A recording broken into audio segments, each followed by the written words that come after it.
Pelzer Handkäs von Karl Räder. Ich riech so gern an schöne Blume, ich tanz so gern mit Pelzermet, von je hab ich im Reu gern geschwumme und lauf so gern durch Wald und Heed. Doch wenn ich abends miet vom Laufe, kehr in me Pelzer Wirtshaus ei, da is mir's gar nicht abzukaufen, ein Handkäs und ein Schoppewei. Doch ich will keiner vom Krämerladen, wo Drucke schmeckt und läppsch und matt, kei Dutzend Handkäs, kleine, fade, Fabrikbar aus der großen Stadt.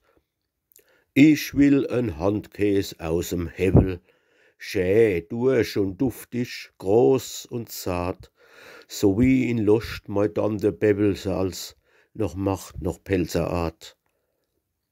Dampfnudel groß prangt er im Teller, mit Zwiebelsche und Kimmelkern. Ich geb davor mein letzte Heller, wie ess ich Handkäs doch so gern.